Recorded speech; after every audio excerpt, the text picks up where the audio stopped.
Nggak jelas lah kondisi wastafel bersih itu tuh jadi aneh ya kan, karena wastafel itu terlihat seperti sudah dibersihkan gitu Wak. Dan jika memang benar seseorang telah berusaha membersihkan wastafel itu, terus kenapa kok bersihkan gitu? Dan akhirnya neighbors pun langsunglah melakukan tes untuk bisa mendeteksi sisa darah manusia yang tidak bisa dilihat dengan mata telanjang itu. Kalian paham kan? Hai, wassalamualaikum warahmatullahi wabarakatuh. Terima kasih sudah klik video ini. Oke Wak, jadi di malam minggu ini seperti biasa aku akan menceritakan sebuah kasus kriminal lagi. Dan kasus kriminal kali ini terjadi pada tahun 1997 di Texas, Amerika Serikat Wak. Nah kasus kali ini bisa dibilang ngajak kita buat mikir juga gitu Wak. Ngajak kita ikut menganalisa apakah benar sih terdakwa ini adalah pelaku sebenarnya. Karena memang walaupun keadaan di TKP banyak sekali memberikan petunjuk dan bukti, tetapi tetap saja si terdakwa ini bisa dibilang punya argumen kuat lah gitu Wak, yang menunjukkan bahwa ya dia bukan pelakunya gitu. Jadi tanpa berlama-lama Wak, kita langsung masuk aja lah ke kisahnya ya. Check it out.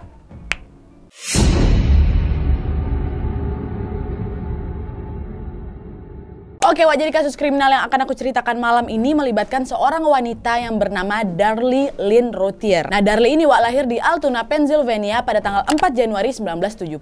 Dia ini merupakan anak sulung dari pasangan Darlie Key dan Larry Peck Wak. Jadi ibunya ini namanya juga sama, Darlie gitu ya. Nah si Darlie Lynn ini Wak tumbuh sebagai remaja yang sangat cantik dan sangat populer di kalangan teman-temannya. Pede gitulah anaknya, dan menurut beberapa teman sekelasnya Wak, Darlie ini sangat mencolok gitu loh dibandingkan siswi-siswi lainnya. Banyak kali anak laki-laki yang tertarik sama dia. Salah satunya adalah lelaki yang bernama Darren Routhier. Nah Darren waktu itu bekerja di sebuah restoran yang bernama Western Sizzler bersama Darlie Key, mamanya si Darlie. Nah Darlie Key menganggap si Darren ini adalah anak laki-laki yang tampan, cerdas, yang ambisius sekali lah mencapai masa depannya. Melihat hal itu, Darlie Key pun saat itu langsung berpikiran Wak untuk bisa mengenalkan si Darren kepada putrinya si Darlie. Dan menurut berita di saat si Darren dan Darlie ini bertemu untuk pertama kalinya, mereka pun langsung sama-sama jatuh cinta Wak. Mereka pun mulailah berkencan gitu kan. Dan tidak lama setelah itu Darren yang memang notabene-nya lebih tua 2 tahun dari si Darlie ini masuklah ke sebuah perguruan tinggi teknik di kota Dallas. LDR lah mereka ini kan. Nah selama hubungan jarak jauh mereka ini Wak, menurut seorang temannya si Darren, Darlie ini selalu menunjukkan sifat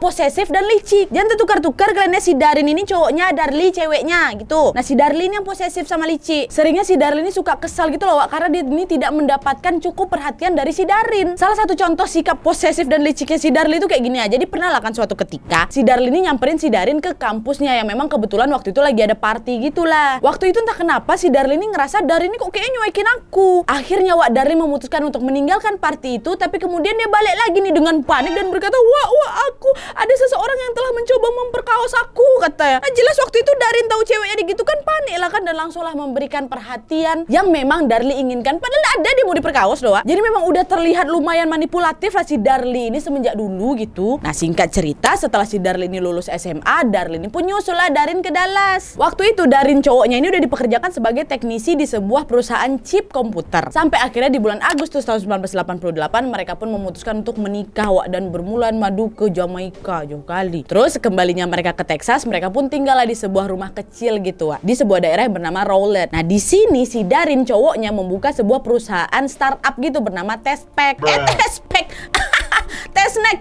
Jadi Testneck ini adalah perusahaan yang menguji papan sirkuit untuk komputer gitu Wak. Dan dari perusahaan inilah sedikit demi sedikit keuangan keluarga kecil mereka ini makin membaik. Pokoknya udah mantap kali lah jalan hidup mereka nih. Mereka udah nikah, rumah ada, bisnis pun lagi running pula ya kan. Terus masalah di mana? Dan kok adem-adem aja nih. Sekarang nih baru kita masuk ke segmen di mana masalah ini baru dimulai. Apa? Check it out.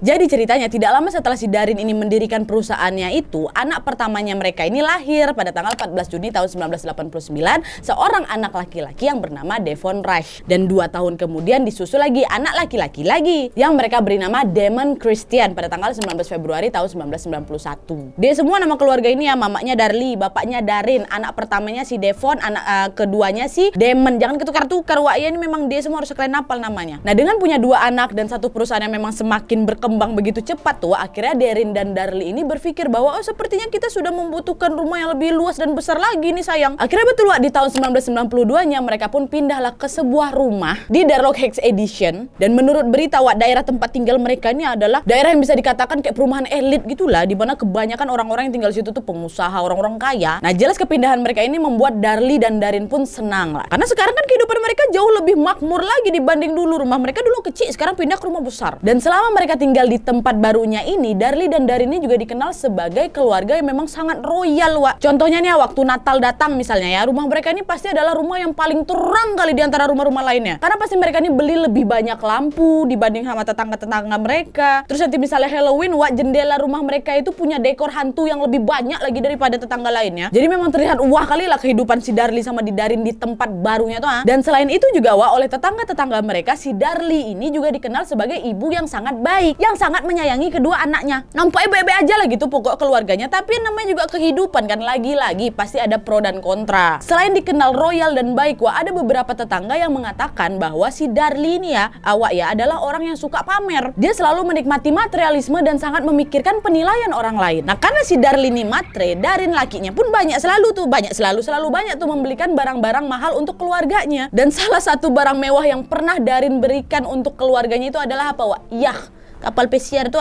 dikasihkan kapal setinggi 27 kaki. Dibeliin kapal lah, kurang royal apa lagi si Darin ini sama keluarganya, Wak. Sampai kapal pun terbeli ya kan. Nah terus, Wak, maksud sangat memikirkan penilaian orang lain ini gimana? Jadi nih, Wak ya, saking si Darli ini memikirkan penilaian orang lain, dia ini jadi selalu berusaha mendapatkan atau membeli sesuatu hanya untuk ya itu, mendapatkan perhatian orang-orang, biar jadi center of attention lah gitu, ha. Contohnya ketika dia memutuskan untuk mendapatkan implan payudara besar gitu, seperti yang dimiliki wanita-wanita di majalah-majalah panas. Selain itu juga Darli ini suka sekali pakai pakaian yang lumayan terbuka gitu, Wak, atau bisa dikatakan vulgar lah gitu. Dan pakaian-pakaian terbuka ini bukan dipakai buat di rumah loh, buat lakinya tidak, tapi sering si Darli pakai waktu dia pergi ke pesta, pergi keluar kayak gitu. Bahkan karena intensinya ini ingin menarik perhatian orang lain, Darli sama si Darin ini pun jadi sering bertengkar hebat juga. Jadi pernah nih, Wak ya, suatu hari mereka berdua nih pergilah ke sebuah pesta ya, karena waktu itu si Darli ini kan pakai baju terdedah tuh, lumayan terbuka kali memang. Dan seperti Darli pada umumnya, untuk menarik perhatian orang-orang, dia pun mulailah berdansa tuh dengan banyak pria. Itu tujuannya ya hanya untuk bisa menarik perhatian orang aja. Dan juga menurut kabar berita nih, Wak ya, di saat itulah mungkin Darin juga udah gerah, udah jengah juga ngeliat kelakuan istrinya kan. Jadi akhirnya marah kali sama si Darli. Mereka pun dikabarkan sempat tuh bertengkar hebat tuh gara-gara itu aja di pesta itu malah. Karena memang, Wak, di kejadian itu Darin ini berdansa sama pria-pria yang nggak dia kenal, dan itu nggak cuma sekali dua kali loh, sering. Memang udah jadi kayak kebiasaan gitu, ha. Gimana nggak gerah sih Darin nengok gitu, bini aku juga, aku yang memfasilitasi kau gitu, dan aku berdedah depan laki-laki lain maksudnya. Nah karena seringnya berita tentang si Darin ini suka berdansa sama pria-pria lain tersebar kan, Wak, adalah itu desas-desus yang mengatakan bahwa sebenarnya si Darli sama si Darin ini sebenarnya udah memang berkencan dengan orang lain, udah sama-sama selingkuhnya mereka ini. Tapi mereka terus menunjukkan bahwa ya kami baik-baik saja gitu di depan keluarga dan juga teman-teman dekat mereka gitu, ha. Jadi memang udah nggak bebe aja mereka nih, Wak, tapi tetap berusaha untuk bisa menunjukkan bahwa oh, kami fine-fine aja, kami nggak ada apa-apa gitu. Nah sampai akhirnya, Wak, pada suatu hari teman-teman terdekat mereka yang menyadari bahwa mereka ini sebenarnya sedang bermasalah menjadi senang, Wak. Kenapa? Karena ketika mereka mendengar kabar bahwa Darli ini hamil lagi anak ketiga tahun 95. Nah pada saat itu mereka berpikir, wah ini Darli sama si Darin sedang berusaha nih untuk bisa memperbaiki hubungan mereka yang sempat renggang itu, dengan sama-sama setuju lagi memiliki anak ketiga. Iya dong. Dan betul, anak ketiga mereka ini pun lahir pada tanggal 18 Oktober tahun 1995. Dikasih nama D juga depannya, Drake, Devon Damon Drake. Ya, itu anaknya, mamanya Darli Darin.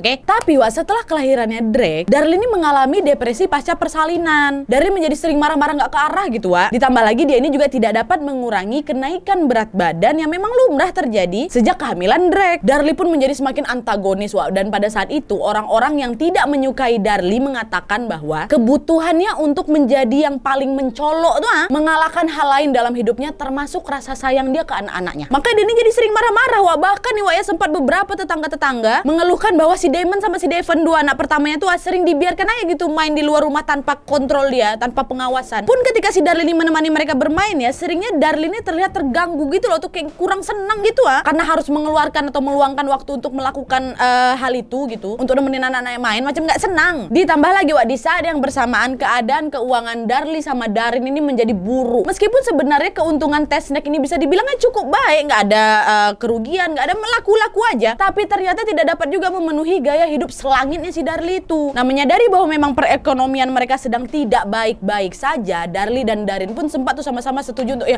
ayolah yang kita atur yuk pengeluaran kita biar bisa lebih hemat dari sebelumnya nih, kalau enggak ada duit kita masuk nih, kata si Darin ke si Darli. Kan Darli pun setuju, tapi ternyata Darli tetap saja tidak dapat menepati kata-katanya, Wak. Pengeluaran mereka semakin banyak, masalah keuangan mereka tuh semakin dalam lagi yang ada. Tessnack pun semakin kehilangan uang. Darin, Wak, bahkan tidak mampu membayar gaji untuk dirinya sendiri loh. Sampai akhirnya ya udah beberapa tagihan mereka udah masuk nih dalam jatuh tempo malah. Nah, di saat situasi rumah tangga mereka ini makin gak kondusif lagi nih ya, Darli pun mulailah itu buat diary, nulis buku harian. Salah satu tulisannya pada tanggal 3 Mei tahun 1996 adalah rencana dia untuk mengakhiri hidupnya sendiri.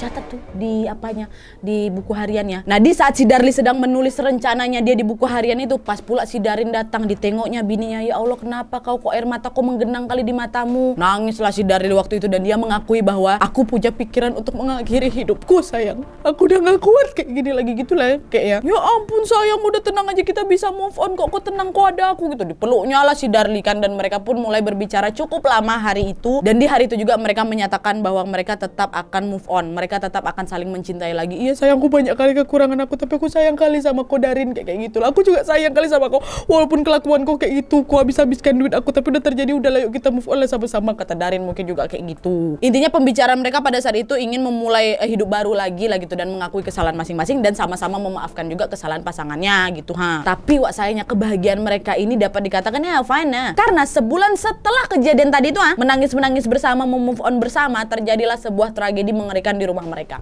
Apa yang terjadi? Gini ceritanya.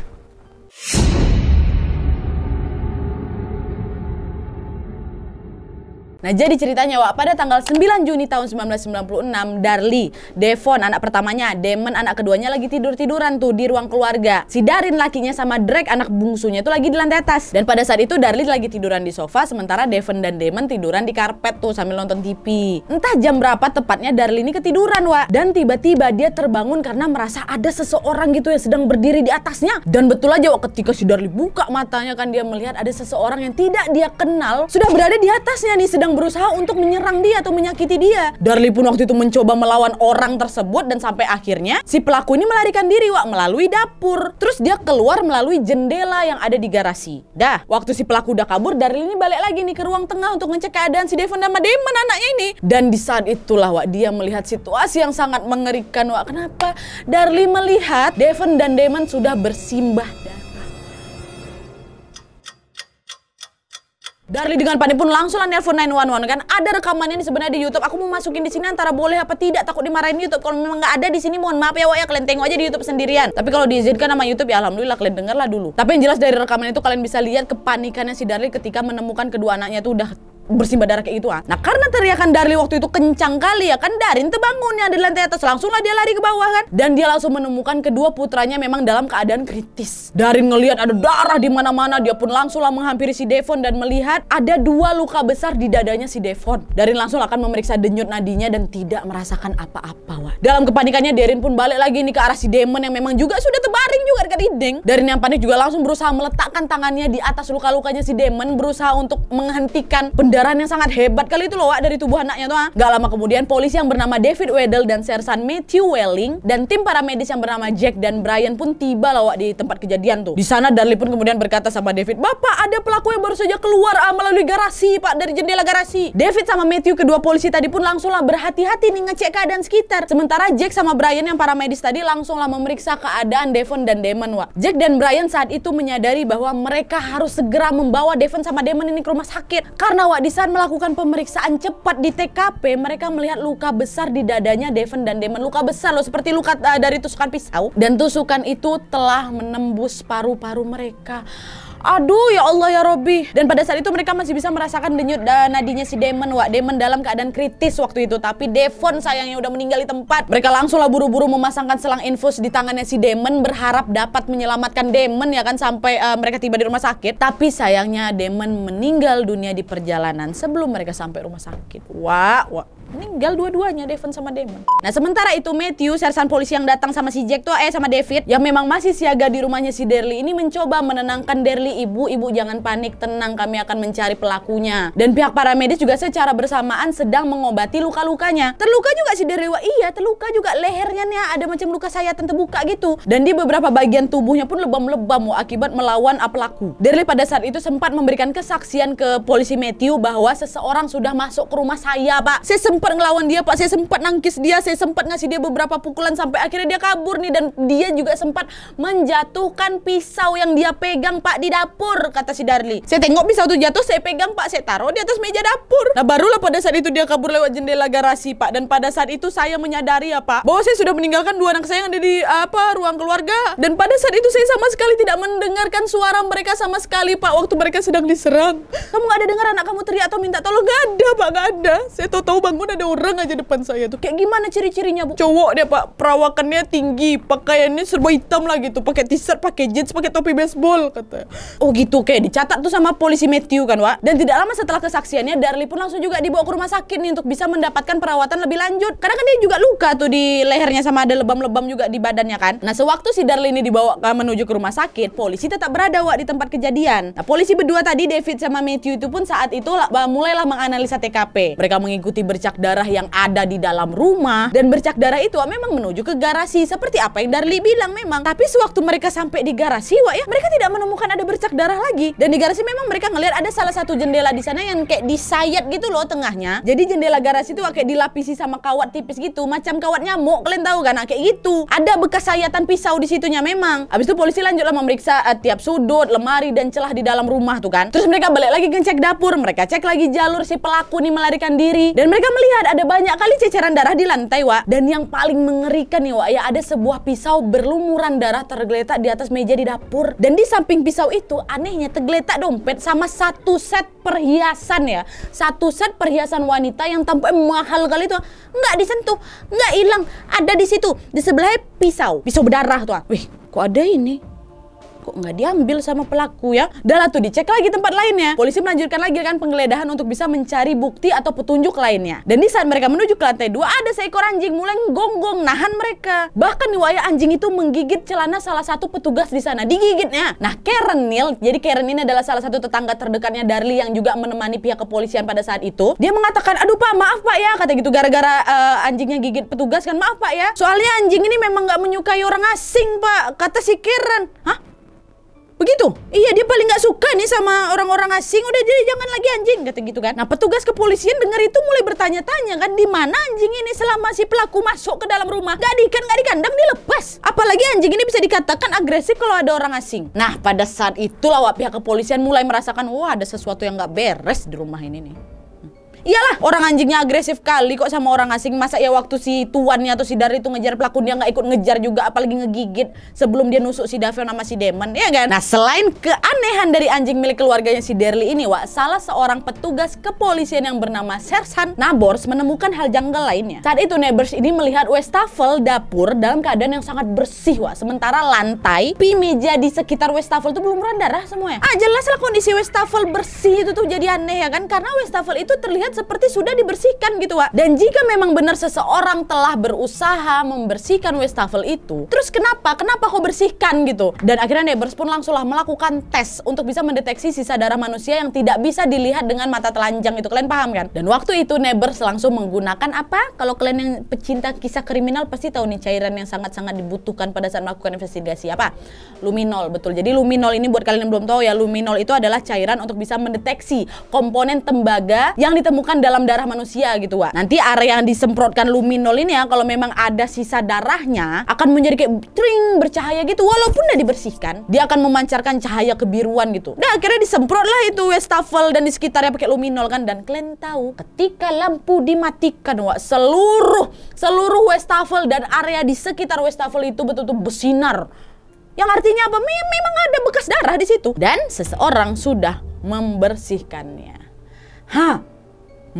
Dan bersamaan dengan temuan Neighbors ini Wak, konsultan TKP James Crown menemukan hal lain yang tidak sinkron dengan kesaksiannya si Darli. Jadi waktu itu si Crown ini yakin Darli mengatakan bahwa saya melihat pelaku udah masuk dan melarikan diri melalui jendela di garasi itu kan. Tapi sebenarnya si Crown ini tahu bahwa pada pandangan pertama ketika dia melihat atau mendengar kesaksian dari si Darli itu sedikit nggak masuk akal itu sebenarnya. Karena apa? Karena di TKP tidak ada tanda-tanda kalau kawat jendela yang tadi disobek pakai pisau tuh tidak ada terlihat kawat jendela itu didorong masuk atau keluar secara secara paksa untuk memungkinkan tubuh seseorang melewati kawatnya. Jadi macam cuman ya udah macam dirobek kayak gitu aja. Gak ada bentuk macam terbengkok lah bagian terpotong itu. Entah dia agak cembung. Kan kita masuk ini keluar gini kan. Pasti waktu kita masuk kawat loh, pasti dia ikut keluar juga atau dia ikut masuk. Jadi kayak ujung kawat yang udah dirobek itu pasti agak meleok gitu, terbengkok.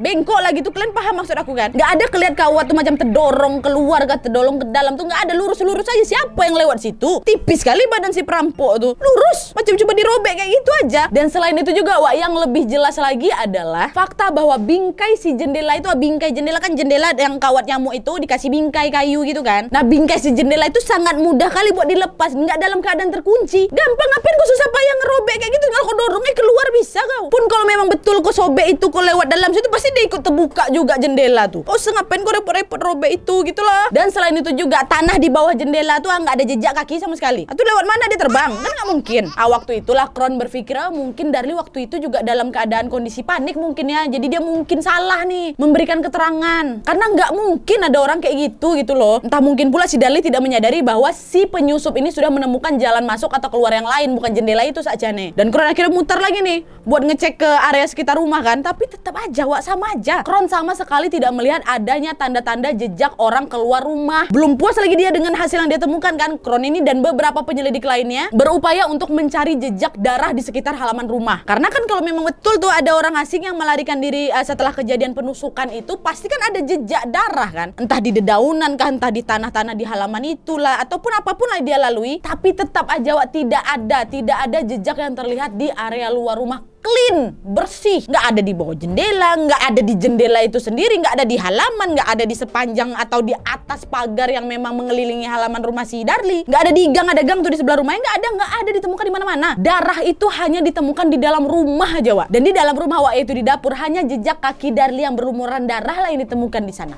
Coba berpikirkan dulu Wak. Mulai menganalisa dari sekarang ya. Nah singkat cerita Wak, sore harinya setelah pemeriksaan menyeluruh, polisi pun menyimpulkan bahwa cerita yang disampaikan oleh Darli tidak sesuai dengan kondisi TKP. Mereka pun akhirnya menyimpulkan bahwa seseorang di dalam rumah lah yang telah melakukan tindak kejahatan itu. Tidak ada penyusup sama sekali. Tapi jelas di titik ini polisi belum bisa secara resmi menetapkan tersangka karena jelas mereka masih butuh banyak bukti yang jauh lebih kuat lagi nih untuk memutuskan siapa pelaku sebenarnya. Tapi yang jelas lagi Wak, saat itu tersangka utama mereka adalah Darli Lynn Routhier, orang yang pertama kali menemukan Devon dan Damon dalam keadaan kritis. Pihak kepolisian pun mulailah mengumpulkan petunjuk-petunjuk lain dalam rentang beberapa hari kemudian. Nah dari sinilah Wak, polisi menemukan beberapa petunjuk lain yang membuat polisi semakin yakin bahwa Darli lah pelakunya. Tapi kalian coba dengar-dengar baik, betul nggak hal-hal janggal ini mengarah kepada Darli pelakunya? Oke? Nah apa-apa aja nih Nat yang memang bikin polisi semakin yakin bahwa Darli pelakunya?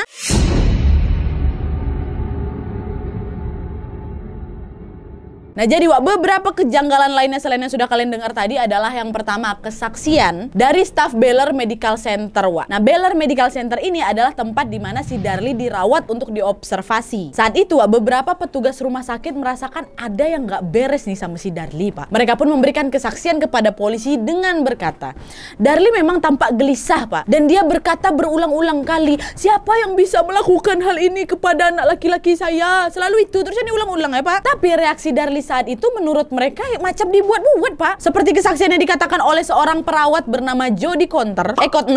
Saat itu Jody bersaksi bahwa waktu itu Pak pernah keluarga Darli datang nih mengunjungi si Darli. Setelah dia dirawat di ICU, mamanya si Darliki sama adik perempuannya si Dena. D juga nama adiknya nih. Waktu mereka datang mereka berdua histeris sekali Pak, nangis gitu dalam waktu yang cukup lama. Nangis itu semuanya kan. Semua nangis Pak, kecuali Darli. Semua nangis. Gimana Damon, Devon apa semuanya? Darli nggak nangis Pak. Saya Pak ya udah bekerja dengan pasien trauma kayak gini nih Pak lebih dari 1 dekade. Reaksi orang yang kehilangan anak memang bermacam-macam Pak. Dan seorang ibu seringnya tidak dapat dihibur. Tetapi sepanjang pengalaman saya Pak, saya belum pernah lihat reaksi macam reaksi si Darli ini. Jadi memang sempat bikin bingung lah gitu Pak reaksi si Darli ini sebenarnya. Kok sedih apa enggak dia anakku hilang depan mata kau lagi, kau nengok lagi pelakunya. Itu hal janggal pertama. Hal janggal kedua adalah detail cerita Darli ini selalu tidak sama mama gitu. Kenapa? Karena pada hari Kamis, sehari setelah hari kejadian, Darli itu kembali lagi diwawancara oleh polisi kan. Nah, detektif yang wawancara ini namanya Jimmy dan Chris. Waktu diwawancara ini Darli selalu mengulangi ceritanya tentang serangan itu. Deskripsinya sedikit lebih detail lagi Wak dari sebelumnya ternyata. Kenapa? Darli bilang, waktu saya terbangun kan Pak, saya dengar anak saya Damon berkata, mami, kata gitu sambil narik-narik baju tidur saya. Saya buka mata Pak, barulah dari situ saya merasakan ada seorang pria yang baru aja loncat ke atas saya tuh. Saya bangun buat ngejar dia. Dan waktu saya nyalain lampu di dapur, disitulah saya tengok dia jatuhin pisau yang memang dia pegang tuh ke lantai. Baru habis itu dia keluar melalui jendela garasi. Udah dia keluar, saya ambil pula pisau itu Pak. Padahal saya seharusnya nggak usah ngambil pisau tuh Pak ya, karena kan saya mungkin bisa menutupi sidik jari itu. Baru tuh pikir saya, aduh ngapa saya pegang. Terus pas saya noleh ke ruang keluarga, baru di situ saya melihat kedua putra saya berlumuran darah. Saya bahkan nggak sadar Pak kalau tenggorokan saya sendiri pun udah disayat sama pelaku.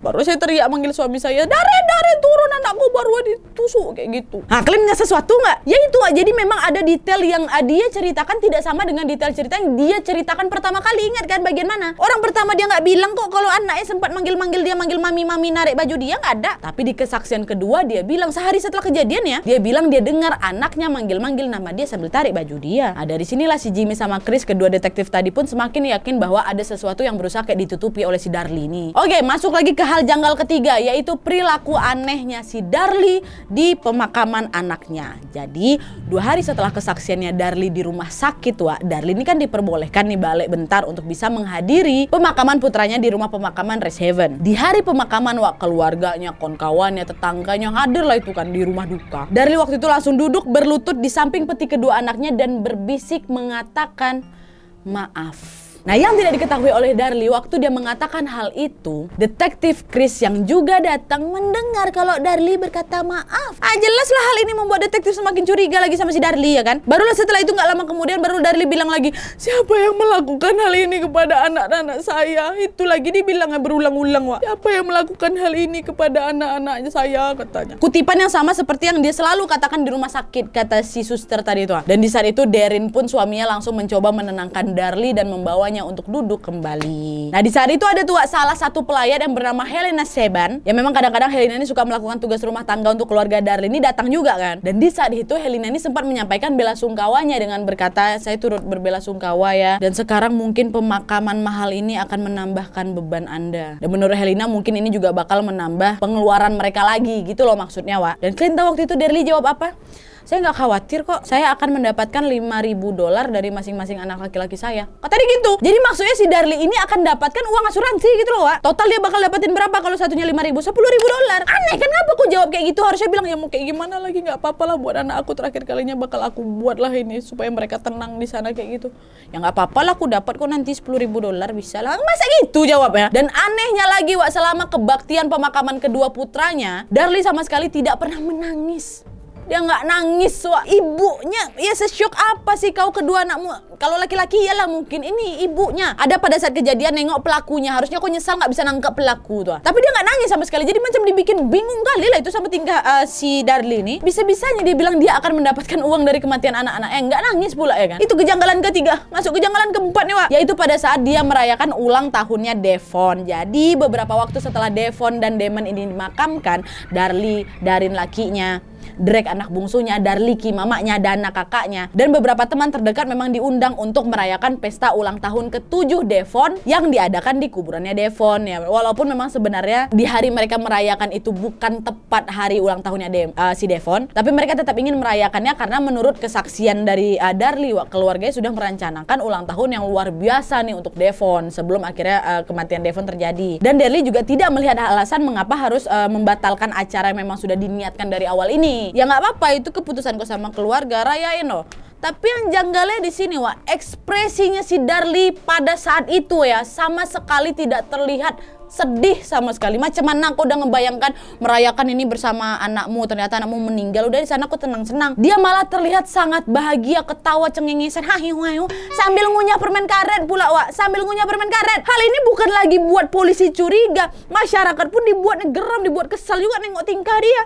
Dia kan jadi sorotan, ditengok kelakuanku kayak gitu apa nggak bikin orang curiga sama dia. Jadi pokoknya udah lumayan banyak kali lawak kecurigaan polisi ini ke Darli. Banyak dari tingkahnya nih yang tidak mencerminkan seorang ibu yang baru saja kehilangan 2 putranya, 2 loh Wak. Dan berdasarkan kejanggalan-kejanggalan inilah polisi pun yakin bahwa Darli adalah pelakunya. Betul apa tidak? Dengar!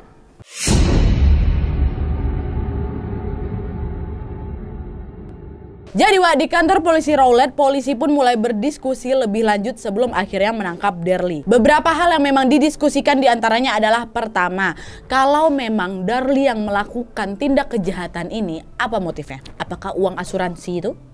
Dan yang kedua, jika tidak Darli dan ada pelaku lain dan dia berencana untuk merampok, kenapa perhiasan sama dompetnya Darli yang biar aja di samping pisau tuh nggak diambil, dibiarkan kayak gitu aja di dapur? Terus yang ketiga, kenapa pelaku ini menghilangkan nyawa 2 anak sebelum orang dewasa? Kan ada Darli di samping mereka kan, yang mana orang dewasa ini yang merupakan ancaman yang lebih serius lagi lah untuk pelaku. Maksudnya kan biar nggak ketahuan, ya yang dewasa dulu dihabisin baru anak-ananya ya kan, nekat kali dia kayak gitulah intinya. Terus yang keempat, kenapa si pelaku yang jelas-jelas tidak keberatan menghilangkan nyawa anak kecil mundur ketika si Darli ini bangun? Si pelaku membiarkan seorang saksi hidup untuk mengidentifikasi dirinya. Terus yang kelima Wak, kenapa pelaku menjatuhkan pisau ke lantai, memberi Darli senjata untuk melawan? Sekali ketangkap sama si Darli, pisau tuh ditancapin atau dilemparnya ke kau macam mana? Terus yang keenam, kenapa tidak ada tanda-tanda yang terlihat dari jejak kaki, sidik jari, tetesan darah di luar rumah tempat dia melarikan diri? Kenapa? Terus yang ketujuh, kenapa anjing milik Darli tidak menggonggong ketika si pelaku masuk ke dalam rumah? Anjingnya sensitif.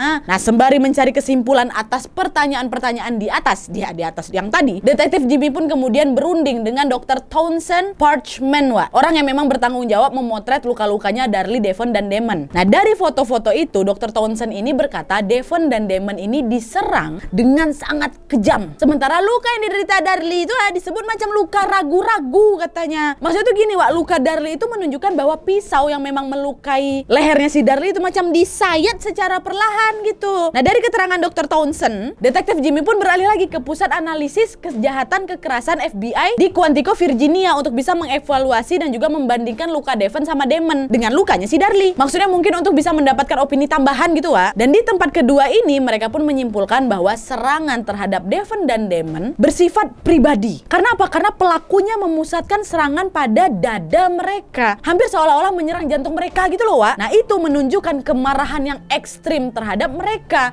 Sedangkan lukanya si Darli ini macam terlihat dibuat-buat. Ke tempat kedua kayak gitu juga loh. Cuman dua ahli ini ibaratnya ahli lah ya kan, mengatakan bahwa luka yang diderita sama Darli itu macam luka macam dibuat-buat, macam ragu-ragu gitu loh. Tapi dengan kedua malaikat kecil kayak buak gitu, kayak macam-macam benci kali gitu. Tapi tembus kok baru-baru mereka kan, kata medis. Nah, akhirnya dengan segala bukti yang polisi punya, tepatnya pada tanggal 18 Januari, Departemen Kepolisian Rowlett pun menangkap Darli Routier dengan dakwaan penghilangan nyawa kedua anaknya. Dan segera setelah penangkapannya, Darli pun nuntut, udah saya dites poligraf aja. Tahu kan tes poligraf, tes untuk menentukan orang ini bohong atau enggak tuh loh. Waktu itu pun polisi bilang, oke, ku tes poligraf kau. Tapi ketika Darli ini diberitahu bahwa suaminya Darin tidak bisa hadir di ruangan selama tes, dia narik lagi permintaannya, nggak mau aku.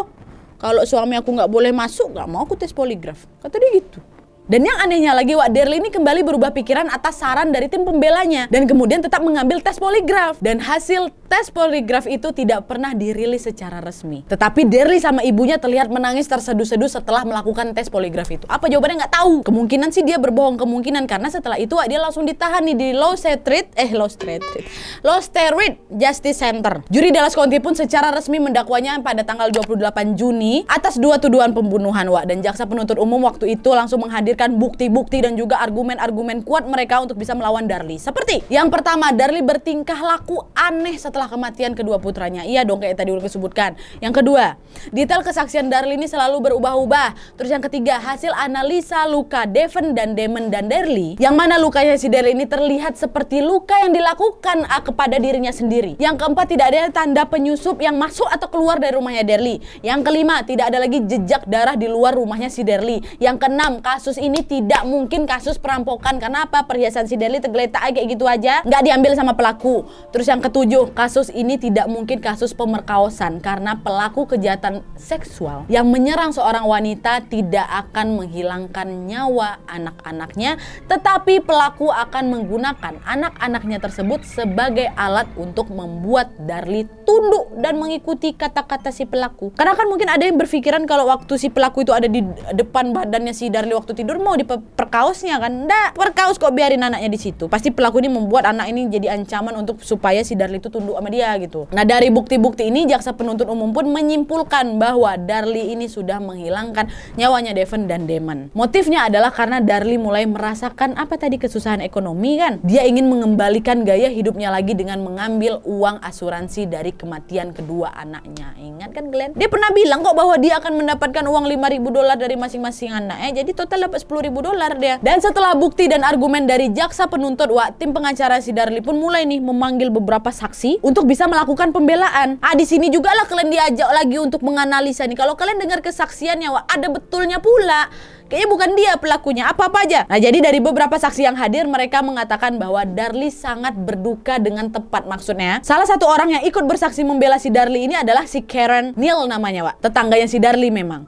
Dan waktu itu Karen bersaksi bahwa kesedihannya Darli sebagai sesuatu yang nyata kok Pak. Dan sama sekali nggak dibuat-buat, saya bisa melihat hal itu. Dia memang betul ngerasa kehilangan, kata si Karen. Terus selain Karen, Darin, lakinya ini juga ikut bersaksi bahwa istri saya Pak betul-betul hancur kali udah setelah kematian kedua anak laki-laki kami. Walaupun memang benar Pak, keadaan ekonomi keluarga kami sedang tidak baik-baik aja, memang saya akui. Tapi saya sangat yakin, sangat tidak mungkin Darli menghilangkan nyawa anak-anak saya. Saya tahu betapa sayangnya si Darli sama anak-anak kami Pak. Selain itu juga salah satu kesaksian yang membela Darli datang dari seorang pemeriksa medis yang bernama Dr. Vincent DiMaio. Nah, saat itu Dr. Vincent ini mengatakan bahwa luka Darli ini tidak mungkin disebabkan oleh dirinya sendiri Pak Hakim. Sayatan di tenggorokannya aja hanya berjarak 2 mm loh Pak. 2 mm aja dari arteri karotis. Arteri karotis tuh Pak ya, pembuluh darah yang memang mengantarkan darah ke otak kepala ya. Sempat itu terkena tuh mati dia Pak. Masa ada orang senekat itu? Dan selain itu juga saya mendiagnosis memar di lengan-lengannya si Darli itu sebagai trauma yang memang berasal dari alat tumpul Pak, yang tidak akan mungkin bisa dilakukan sendiri. Itu pula kesaksian si Dr. Vincent. Nah, dari kesaksian-kesaksian ini, jaksa pembela pun kemudian berargumen tentang motif yang dikatakan jaksa penuntut. Apabila memang Darli ini hanya ingin mengambil uang asuransi kematian Devon dan Damon, Pak, kenapa Darli nggak juga ini menghilangkan nyawa laki si Darin? Biar Bapak tahu, Darin tuh punya asuransi sebesar $800.000 loh, Pak.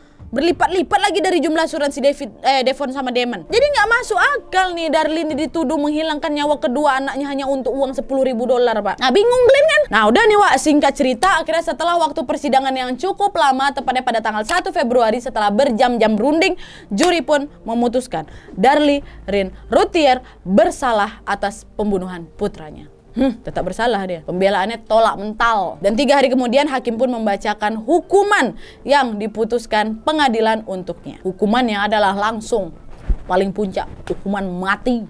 Hukum mati dia. Kalah semua pembelaannya, hanyut, terkubur udah. Oke jadi itu tadi kisah tentang Darli Lynn Routhier. Menurut kalian gimana? Betul atau tidak dia ini adalah pelaku penghilangan nyawa kepada anak-anaknya? Karena memang ada pihak yang percaya bahwa Darli ini bersalah. Karena beberapa pertimbangan mereka kayak setelah masa persidangan tersebar pula berita bahwa sebenarnya ada sidik jari yang ditemukan di meja dapur itu ada. Dan menurut 2 ahli sidik jari dari polisi kota New York, sidik jari itu nggak cocok pula dengan sidik jari Darli maupun Darin. Dan sidik jari tak dikenal itu konsisten dengan sidik jari orang dewasa. Nah, penemuan ini jelas langsung mendukung klaim Darli bahwa ada orang asing memang yang masuk ke dalam rumah saya kok, gitulah. Dan selain itu juga temuan kedua, tetangganya Darli melihat ada sebuah mobil hitam tak dikenal terparkir cukup lama di dekat rumahnya Darli sebelum anak-anak si Darli itu dihilangkan nyawanya. Sepanjang persidangan ini berlangsung, si Darin lakinya memang sempat mengaku, "Pak, saya memang sempat berencana mencari seseorang untuk bisa merampok rumah saya supaya saya mendapatkan keuntungan dari asuransi. memang sempat Pak, tapi waktu itu saya berencana untuk melakukan perampokan itu ketika keluarga saya sedang tidak ada di rumah. Ngaku sih Darin, saya memang sempat Pak waktu itu, tapi nggak kayak gini rencananya. Berarti ini bukan rencana saya, rencana orang lain gitulah. Nah jelas hal-hal yang baru saja aku sebutkan itu harusnya bisa menjadi bahan pertimbangan juri sebelum akhirnya menetapkan Darli bersalah ya kan, dan dijatuhi hukuman mati pula. Nah dengan pertimbangan dan kesaksian-kesaksian baru ini Wak, pengacaranya si Darli pun telah meminta pengadilan untuk bisa melakukan tes forensik baru lagi nih dan telah mengajukan banding 2 kali. Karena bisa jadi aja Darin nih lakinya ini juga harus diperiksa lah atas kasus penghilangan nyawa Devon dan si Damon, jangan Darli aja. Tapi sayangnya pengajuan banding itu pun kemudian ditolak lagi oleh pengadilan. Tetapi dengan semakin majunya teknologi zaman sekarang Wak, pihak Darli pun ingin kembali mengajukan banding lagi dengan melakukan tes DNA kepada sidik jari yang tidak dikenali yang pertama kali itu, yang kedua kali ditemukan tuh, yang ditemukan di meja dapur. Pengen dilakukan tes DNA itu. Gimana hasilnya? Belum ada. Aku nyari sih belum dapat. Kalau kalian dapat informasi barunya, tinggal komen aja di bawah. Yang jelas saat ini Darli masih menunggu keputusan atau menunggu tanggal kepastian dirinya dieksekusi mati. Oke Wak, jadi itu tadi dia tentang Darli Lynn Routhier. Gimana menurut kalian Wak, apakah betul dia bersalah atau tidak? Apakah jangan-jangan ini ulahnya Darin? Atau jangan-jangan memang ada ya udah perampok random aja datang, rupanya dia sial aja ketahuan sama kayak dia langsung kabur. Tulis semua pendapat kalian di kolom komentar di bawah ini Wak ya. Oke Wak, jadi sekian dulu videonya. Terima kasih banyak yang sudah menonton. Kalau kalian suka video ini, klik like-nya. Jangan lupa komen di bawah untuk ide dan saran-saran untuk video selanjutnya. Jangan lupa nyalain notifikasinya supaya kalian tahu kalau aku upload video baru. And as always, jangan lupa untuk klik tombol subscribe supaya kalian sama-sama tahu informasi menarik dan menegangkan dari channel aku. See you next video Wak. Bye!